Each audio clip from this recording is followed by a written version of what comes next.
Em pronunciamento na CPI da pandemia, também conhecida como CPI do Circo, CPI da Cortina de Fumaça e Tribunal de Renan Calheiros, o senador Marcos Rogério foi enfático ao retrucar estratagemas de Renan Calheiros, Randolfo Rodrigues e Omar Aziz para incriminar o governo Bolsonaro e elidir iniciativas de investigação de fatos concretos de corrupção em estados e municípios.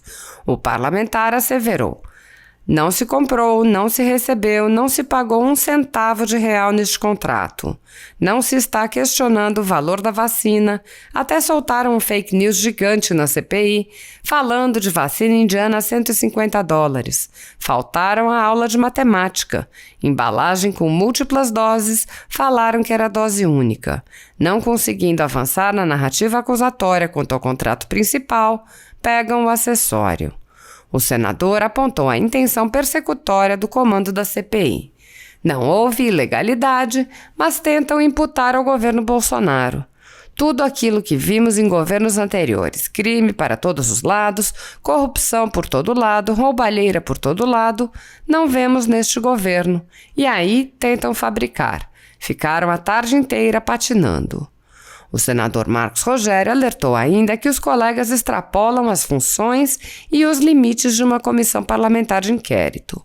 Marcos Rogério disse: CPI é um instrumento de controle político da administração que tem alguns limites formais objetivos. Você investiga fato determinado do passado e por tempo determinado. Não se pode fazer uma CPI para se investigar fato indeterminado, começa de um jeito e termina com um objeto estranho ao corpo de investigação da CPI. Perdeu-se aqui o tempo de investigar de verdade, de investigar profundamente, de pegar provas, evidências, saber se houve corrupção, onde houve roubalheira, desvio, corrupção ativa, passiva, conluio, organização criminosa. Perdeu-se uma grande oportunidade. Assista. Queria fazer aqui alguns apontamentos na direção daquilo que falei agora há pouco, senhor presidente. Primeiro, fazendo uma correção de algo que o relator mencionou hoje, logo pela manhã, senador Girão. O relator disse pela manhã que a CPI é para apurar ações e omissões em relação ao que aconteceu no Ministério da Saúde e no Amazonas. Está certo ou está errado o relator? Errado. Os requerimentos que deram origem a essa CPI, e aqui está o senador Girão, que é autor de um dos requerimentos subscrito pela maioria dos senadores, diferente do outro requerimento. Coloca como objeto de apuração desta CPI tanto as ações e omissões do Ministério da Saúde, governo federal, quanto ao que aconteceu no estado do Amazonas, bem como no Distrito Federal, estados e municípios.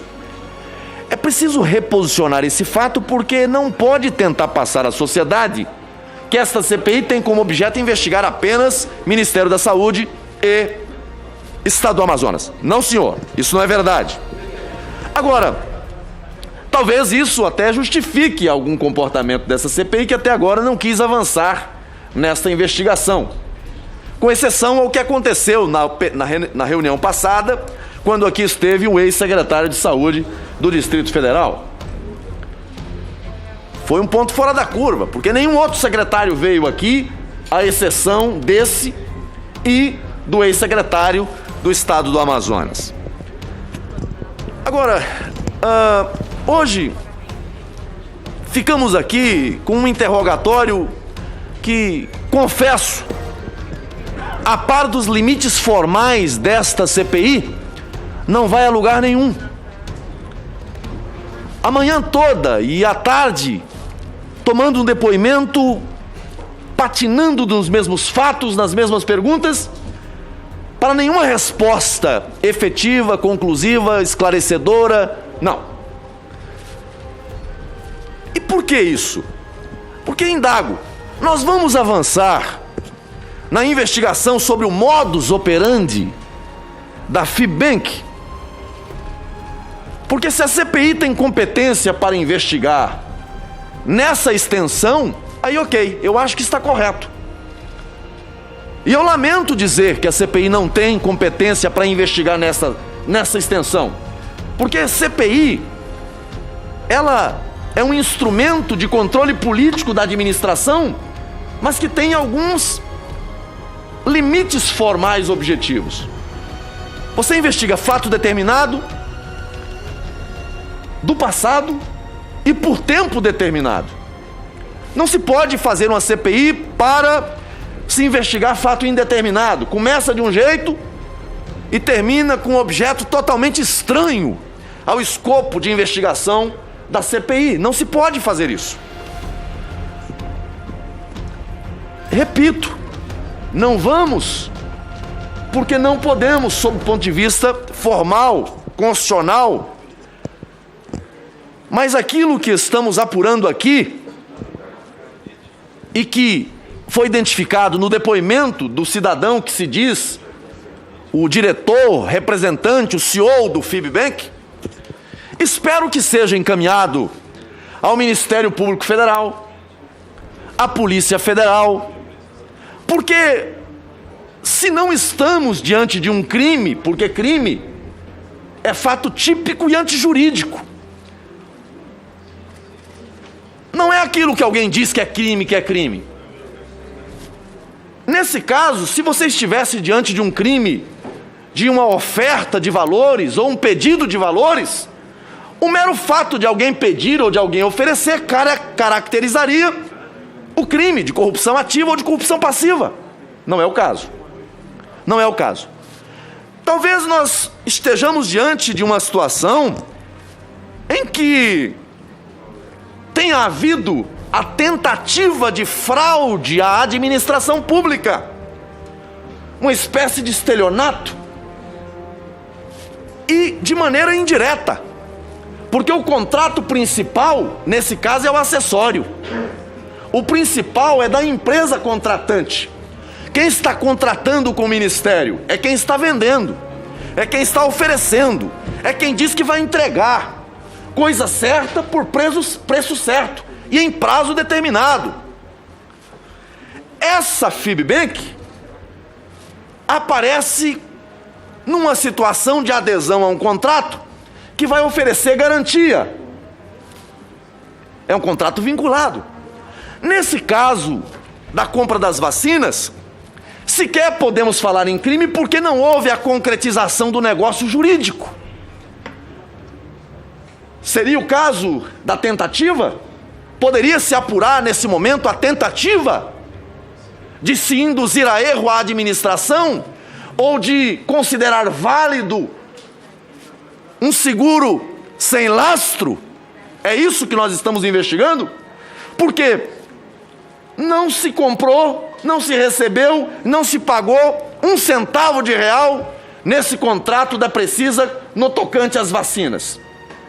Aqui não se está questionando, e outrora já fizeram isso, em relação à questão da vacina em si, valor da vacina, até soltaram um fake news gigante aqui na CPI, falando de vacina da Indiana a $150. Faltaram a aula de matemática. Embalagem lá com múltiplas doses, consideraram como se fosse dose única. Mas tudo bem, tudo certo. Desenharam e mostraram que estava errado, o equívoco. E aí, não conseguindo avançar na narrativa acusatória em relação ao contrato principal, pegam aqui para atacar o governo um acessório, um contrato acessório da Precisa com a FIBBank. Veja, não foi o governo federal que contratou a FIBBank para garantir esse contrato de compra de vacina. Foi a Precisa. Na pior das hipóteses aqui, seria o Ministério da Saúde e o governo federal vítima, e não autor, e não protagonista de um crime. Mas os mesmos que estão aqui a fazer acusações, alardeando para todo lado, talvez faltaram ao dever de casa de olhar para o retrovisor do tempo, para saber que essa Precisa e essa FIBBank já fizeram negócios com o governo, sim. Com o governo federal. 2018, compra de preservativos. Lá estava Precisa E lá estava o Fibbank. Vai vendo, Brasil. Nesse momento, o Ministério da Saúde determina, precisa, olha, substitua a entidade garantidora. E talvez essa seja uma das pouquíssimas conquistas dessa CPI. Porque perdeu-se aqui um grande tempo e uma grande oportunidade de se investigar de verdade, de se investigar profundamente, de buscar provas, de buscar evidências, de saber onde houve roubalheira, corrupção, desvio, corrupção ativa, corrupção passiva, organização criminosa, conluio. Perdeu-se uma grande oportunidade. Mas, no tocante a essa tramóia, houve esse fato sim. Essa Fibbank garantiu essa empresa na compra dos preservativos em 2018, num governo que não é o atual. Mas eu não estou vendo aqui alarde todo. E veja, e não estou acusando o governo anterior, não. Senador Marcos Aurélio, não estou acusando o governo anterior. Não, mas era o governo de quem? Governo do presidente Temer. Temer. Escreveu Eu não a carta. eu não estou fazendo acusações ao governo. Eu estou dizendo que no contrato, você tem um contrato principal e você tem um contrato acessório. Nesse caso da vacina, você teve área técnica do Ministério, você teve área jurídica, todos os órgãos de controle interno, além do Tribunal de Contas da União. E posteriormente a própria CGU, analisando esse contrato. Eu não vi até agora nenhuma manifestação formal, firme, que me indicasse que esse contrato tenha sido, ou naquele momento, pudesse ser aferido pelo gestor direto esta, digamos, ilegalidade, porque nem isso pode se afirmar nesse momento. Não houve. Mas tentam imputar ao governo federal. Veja, tudo aquilo que nós vimos ao largo, que vimos de maneira repetida em governos anteriores, crime por todo lado, corrupção por todo lado, roubalheira por todo lado, não vemos nesse governo. E aí tentam fabricar. Aí pegam essa situação que, repito, gostaríamos de ter competência para aprofundar essa investigação, para investigar o modus operandi de uma empresa como essa. Não em razão desse contrato em si, porque nem existe mais. Está-se diante do crime impossível.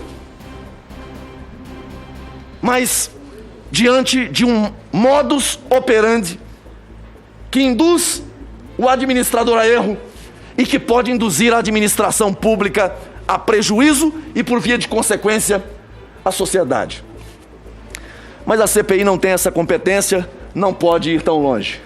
Então, senhor presidente, eu queria concluir a minha fala dizendo que tudo isso que nós estamos levantando aqui, para o relatório da CPI aqui, pouco contribuirá.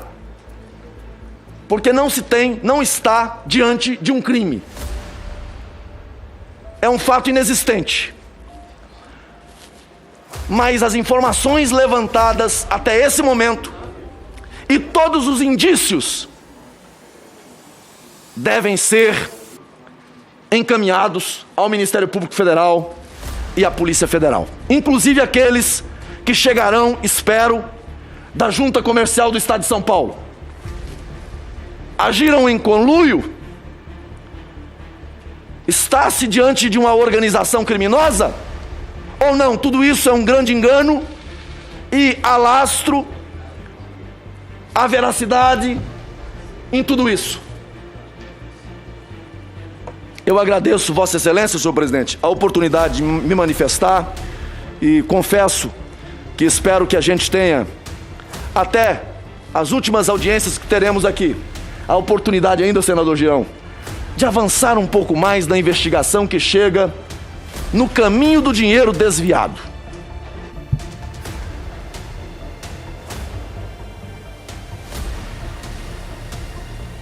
Boa tarde, senador. Senador, a CPI ouve agora o senhor Marcos Tolentino, né? O que o senhor está achando desse depoimento? E eu vi que o senhor também apresentou o requerimento, né? O que o senhor tem a falar para a gente sobre esse requerimento que o senhor apresentou agora há pouco? Bom, em relação ao depoimento,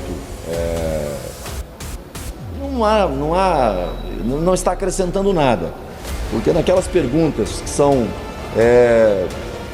na tentativa de esclarecer um ponto ou outro em relação ao FIBENC, ele diz que não vai responder, vai permanecer no direito constitucional de ficar em silêncio, né? Ele tem buscado o silêncio durante muitos momentos e no que tem respondido não acrescenta nada. E na verdade, assim, a oposição tenta, né, transformar essa situação da garantia do FIBENC num grande crime, num grande escândalo do Ministério da Saúde e do governo federal. Que essa FIBENC é uma instituição, é uma empresa que precisa ser investigada, isso é um fato.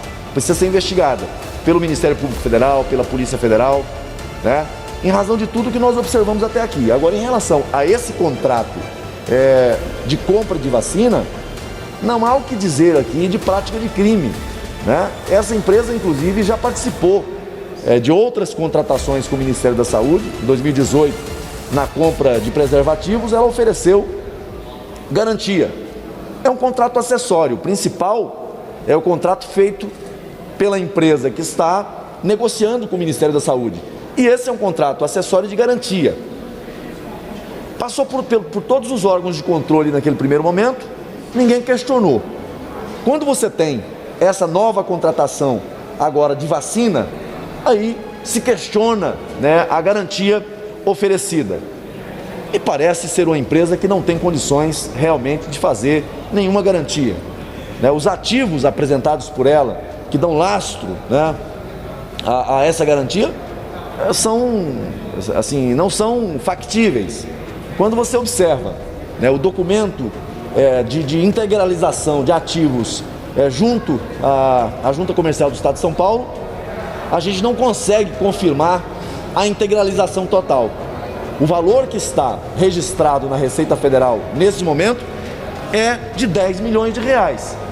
Quando você vai verificar, né, a integralização em relação a Pico do Juazeiro e a MB Guaçu, essas duas empresas que incorporam a FIBENC, elas não estão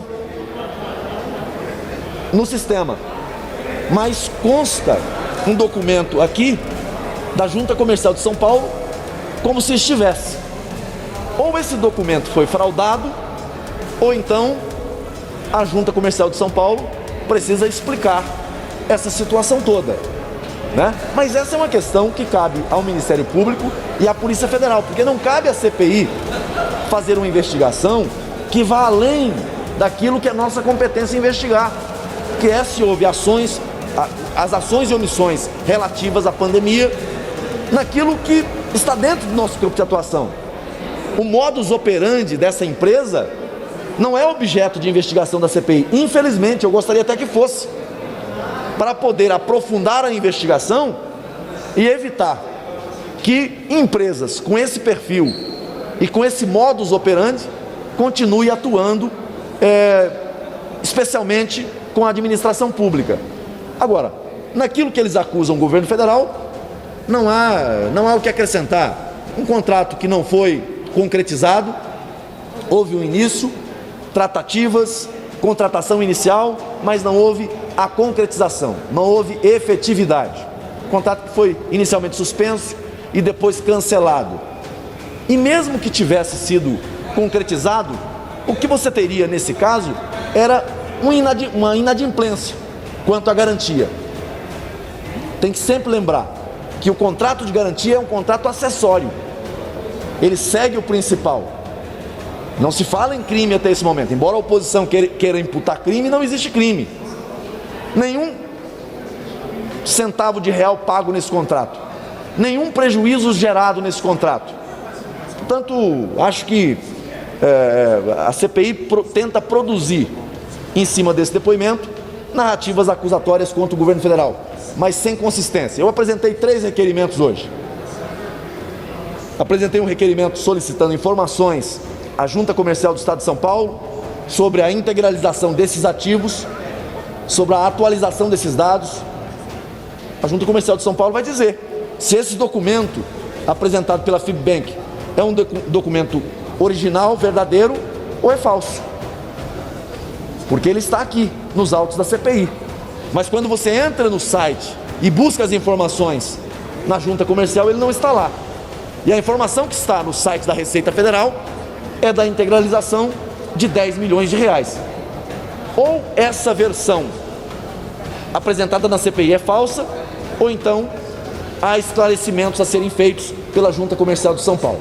Os outros dois requerimentos foram buscando informações junto ao Sindicato dos Trabalhadores da Educação do Estado de Roraima e também em relação ao Sintero do Estado de Rondônia, porque eles disseram aqui, tanto hoje o senhor Tolentino, quanto o diretor da empresa, que esteve aqui há cerca de 15 dias atrás, disseram que parte desses ativos é oriundo de precatórios adquiridos tanto do Sindicato de Roraima quanto do Sintero em Rondônia. E, senador, amanhã a CPI pretende ouvir o Marconi Faria, né, suspeito de ter atuado aí como intermediário pela Precisa Medicamentos. O que o senhor espera desse depoimento? Você espera que ele traga contribuições para os trabalhos da CPI? O que o senhor espera? Eu espero sempre que os depoimentos colaborem com o esclarecimento dos fatos. Todo depoente que chega aqui, a minha expectativa é sempre que a fala possa ajudar a esclarecer, confirmar as alegações, as acusações feitas ou afastar essas alegações. Primeiro, em relação a esse depoente, é preciso saber se realmente ele foi notificado e se virá. A CPI está tentando esse depoimento já há algum tempo e me parece que esteja havendo aí uma espécie de fuga, né? Até agora não compareceu. É bom que compareça, é bom que preste os esclarecimentos necessários, né? Eu acho que o que interessa nessa CPI é a busca das verdades, né? da verdade, né? A apuração dos fatos, das evidências, e sair dessa linha de narrativas que o tempo todo fica acusando o governo federal sem lastro na verdade real, sem lastro em fatos e evidências. Narrativas não são provas, não servem ao processo. Obrigado. Senador, eu sou Tainá Andrade, do Correio Brasiliense. Não entendi? Tainá Andrade, do Correio Brasiliense. Ok, pois não. A respeito do que o relator Renan Calheiros mencionou mais cedo no início da CPI, sobre incluir no relatório mudanças na lei do impeachment. O que você tem a falar sobre isso? Você concorda? Na lei Poderia dar sua opinião, por favor? Mudanças na lei do impeachment. Isso. Olha, assim, o relator, né, ao apresentar o seu voto, ele pode recomendar algumas providências. Entre essas providências está mudanças na legislação, né, que aprimore, aperfeiçoe, né, as práticas de governança, as práticas administrativas. Esta é uma possibilidade. Eu não sei se dentro dessa visão, dentro desse escopo, né, de inovação, modernização do acervo legal, caberia, né, a proposta de mudança na lei do impeachment, porque ela não tem correlação direta com a apuração feita no âmbito de uma CPI. A CPI apura fato determinado. Quais são esses fatos determinados? Ação e omissão em relação ao governo federal no enfrentamento à pandemia da Covid-19 e ação e omissão em relação aos estados e municípios e o Distrito Federal. Não se trata de investigar aqui, né, a adequação formal, material da lei de impeachment.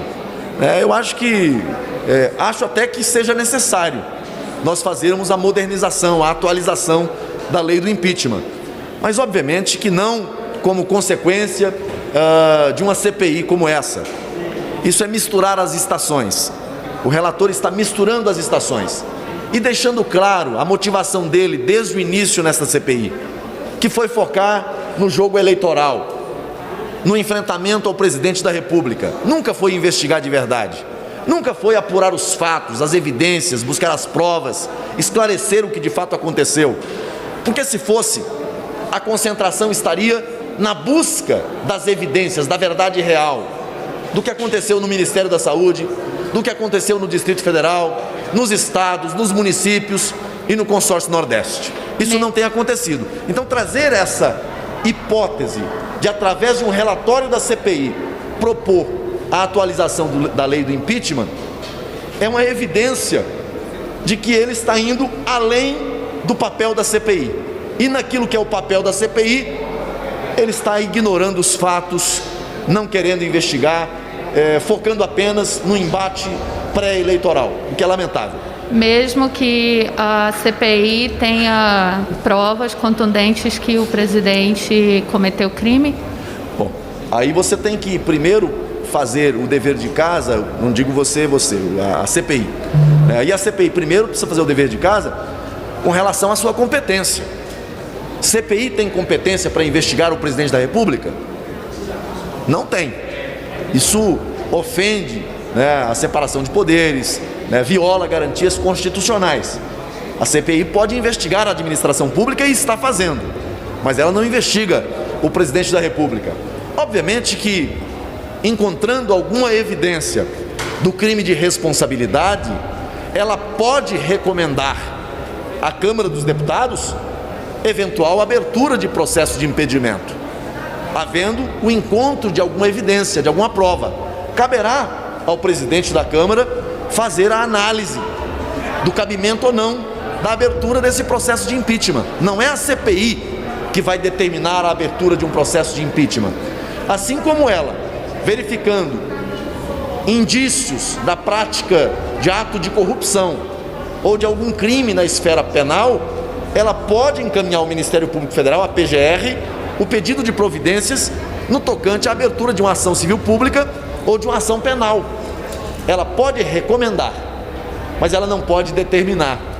No caso do impeachment, ela apenas, a par de elementos mínimos, de indícios mínimos, ela pode recomendar à Câmara dos Deputados. Mas esse não é o objeto de apuração da CPI. Por isso que eu digo que é estranho, de repente, se cogitar, pela via de uma CPI, promover a modificação do Instituto